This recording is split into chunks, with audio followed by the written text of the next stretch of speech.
President Donald Trump twice gave James Comey an alibi for why a salacious report about the 2013 Miss Universe pageant in Moscow couldn't be true. He never even spent the night in Russia during that trip, Trump told the former FBI director, according to Comey's memos about the conversations. Yet the broad timeline of Trump's stay, stretching from Friday, November 8, 2013, through the following Sunday morning, has been widely reported. And it's substantiated by social media posts that show he slept in Moscow the night before the Miss Universe contest.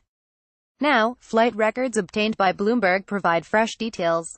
Combined with existing accounts and Trump's own social media posts, they capture 2 days that, nearly 5 years later, loom large in the controversy engulfing the White House and at the heart of the Comey memos, which the Justice Department turned over last week to Congress. Neither the White House nor Trump Organization immediately responded to requests for comment.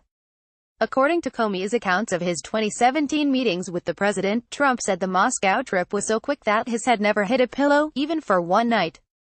Trump fired Comey on May 9, 2017. The first denial came over dinner at the White House in late January 2017. He said he arrived in the morning, did events, then showered and dressed for the pageant at the hotel, and then left for the event, Comey wrote. Afterwards, he returned only to get his things because they departed for New York by plane that same night. On the second occasion in February 2017, Trump explained, as he did at our dinner, that he hadn't stayed overnight in Russia during the Miss Universe trip, Comey wrote. Read more about Trump's Moscow visit. A reconstruction of events shows the future U.S.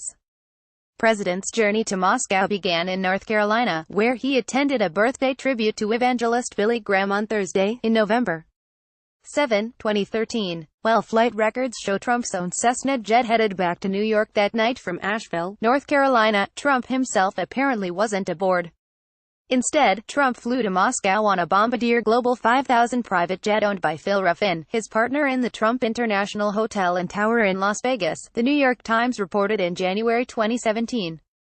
Trump's use of Ruffin's jet is also reported in the newly published book, Russian Roulette: The Inside Story of Putin's War on America and the Election of Donald Trump, by Michael Isikoff and David Korn.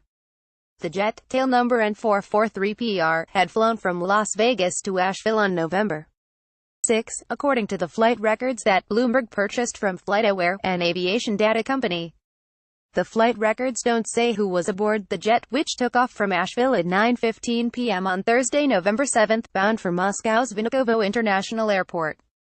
At Ritz, the Bombardier jet landed in Moscow on Friday, in November 8, at a time unspecified in the records. From Vnukovo Airport, it's less than an hour's drive to the Ritz-Carlton Hotel, where Trump stayed, according to the pageant's host, developer Aras Agalarev.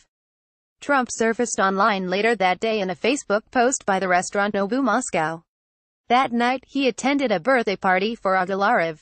Tracking Trump, follow the administration's every move. The next day, Saturday, in November 9, Facebook posts showed Trump at the Ritz during the day, and in the afternoon he tweeted that he'd gotten a tour of Moscow. That evening, he attended the Miss Universe pageant, followed by an after-party whose scheduled start time was 1 a.m. By that time, Sunday, in November 10, American rock band Panic! At the Disco, which had performed at the pageant, put on a second set for the 1,200 after-party attendees. At this point, the flight records support a narrow slice of what Trump told Comey. On the night of the pageant itself, the plane Trump was said to be using didn't fully overnight in Russia. Ruffin's Bombardier took off from Vnukovo Airport at 3:58 a.m. Moscow time, the records show. When the jet touched down at Newark Liberty International Airport, just outside New York City, it was still Sunday morning, 4:11 a.m. local time. That evening, Trump tweeted about his return, "I just got back from Russia, learned lots."